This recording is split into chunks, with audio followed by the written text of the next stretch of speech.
నమస్తే. ప్రస్తుతం మనతో పాటు ఉన్నారు మాజీ ఆర్మీ ఆఫీసర్ జీకే రావు గారు ఉన్నారు. జీకే రావు గారు ముఖ్యంగా ఆపరేషన్ సింధూర్ గురించి ఏం చెప్తారండి? సక్సెస్ అయినట్టేనా భారతదేశం ఆపరేషన్ సక్సెస్ సింధు మీద?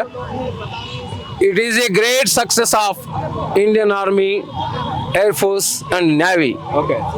Army, Air Force, Navy is our आन और शान. आप समझते हैं उसका मतलब क्या है?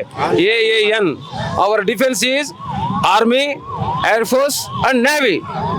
हम उन सबको, महान हस्तियों को जो बॉर्डर पे लड़ करके अपने जान हथेली में रख करके और घुसपैठों को 9 जगह पर उनको मिट्टी में मिला दिया, उनको हम सैल्यूट करते हैं.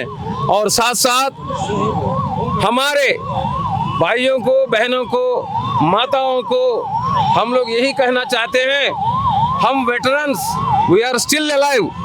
हम जवान आपके साथ है, आपके परिवारों के साथ है. यदि मेरे भाई सरहद में लड़ता है, मेरा फर्ज बनता है, मेरा धर्म बनता है, मैं उनका परिवारों को जो है देखभाल करूं, सही ढंग से देखूं, यही मैं चाहता हूं. और we are all united, the Indian, not only the Indian soldiers but also the civilians. కర్షకులు, కార్మికులు, శ్రామికులంతా కలిసి సైనిక, కర్షక, కార్మిక ఐక్యతను చాటి చెప్తున్నాం. కాబట్టి మీరందరూ కూడా ఈ అభియాన్లో మీరందరూ కూడా కలిసి ముందుకు నడుస్తారని మేమందరం భావిస్తున్నాం. We are one. పాక్ కవింపు చర్యలు పాల్పడే అవకాశం ఉందంటారా? మన హైదరాబాద్ కానీ వైజాగ్లో కానీ ఎటువంటి వాతావరణ పరిస్థితులు ఉంటాయి?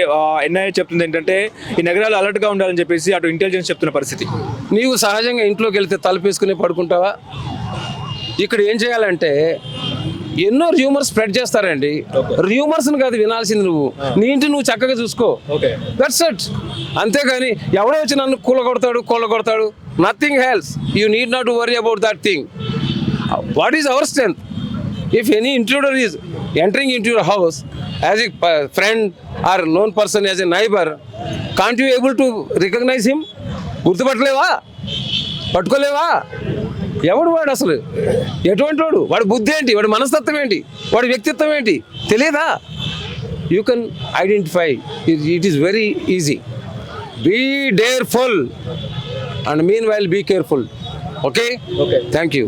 ఓకే, నెక్స్ట్ పాకిస్తాన్ స్టెప్ ఎట్లా ఉండే అవకాశం ఉంది? ఇప్పుడు మన దేశం వాళ్ళేమో, మన మిసైల్స్ ఏమో వాళ్ళ ఏమీ చేయలేక చతికిల పడిపోయి, ఒకడు కుర్చీ వెనకాల దాక్కుంటున్నాడు, ఒకడు వెళ్ళి ఇంటి వెనకాల దాక్కుంటున్నాడు, ఏమన్నా బొంద తీసుకుని ఒకడు దూరుతున్నాడు.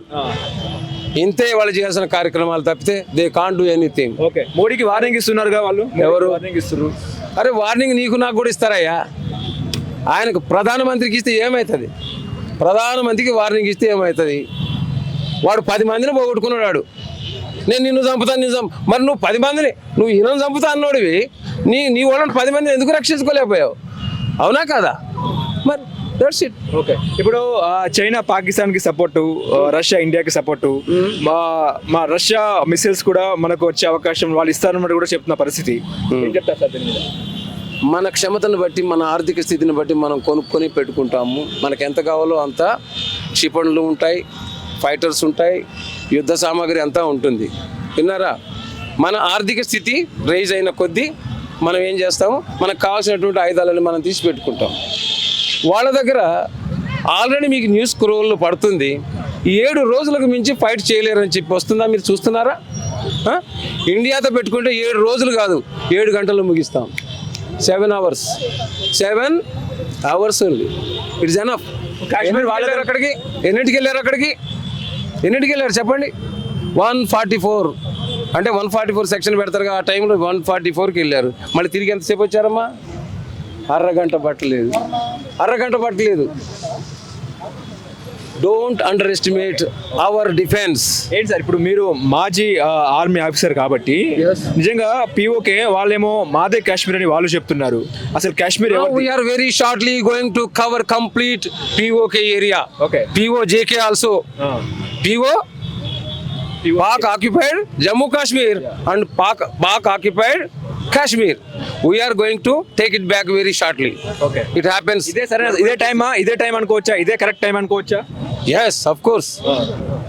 చూసుకుందాం. పిఓకని ఆక్రమించుకోవడానికి మన దేశం ఇట్ ఇస్ ట్రూ. ఆల్రెడీ పెట్టేశారు, అది బార్డర్ గీతలు తీసేశారు, చూడలేదా మీరు? బార్డర్ లైన్ అన్ని తీసేశారు, చూడలేదా? Have you not seen that? చూసాం. So that is it.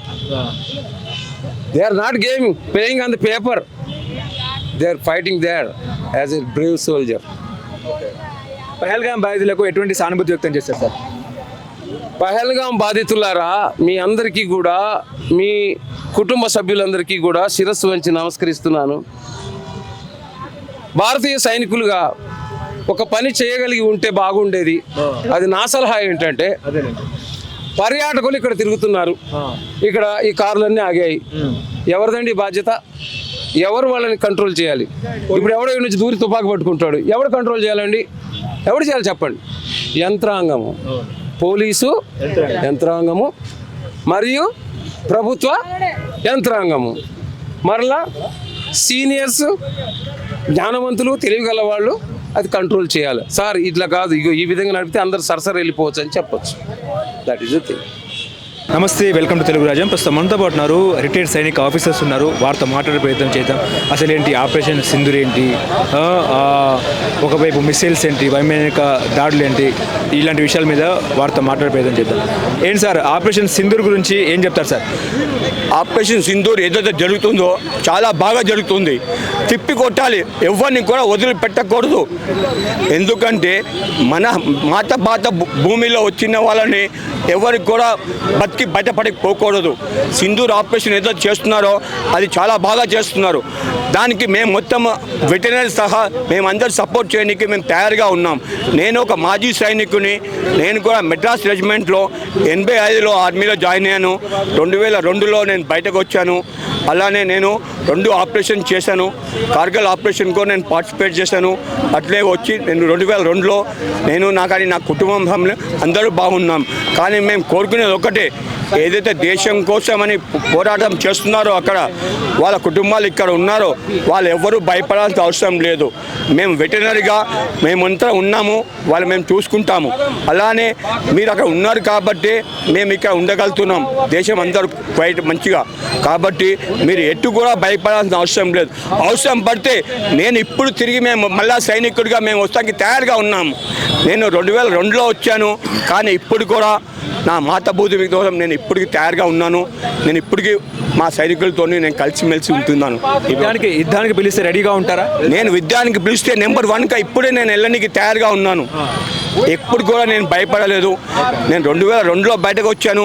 దాని తర్వాత కూడా నేను మా మాతృభూమితో నేను ఎవరితో యూనిట్లో నేను సర్వీస్ చేశానో వాళ్ళతో ఇప్పటికి కూడా నేను కలిసిమెలిసి ఉన్నాను. అట్లా కలిసిమెలిసి ఉంటాను. అవసరం పడితే నేను ఇప్పుడు తయారై వెళ్ళడానికి తయారుగా ఉన్నాను. ఇప్పుడు పాక్ ఎటువంటి కవ్వింపు చర్యలకు పాల్పడే అవకాశం ఉంది మన దేశం మీద?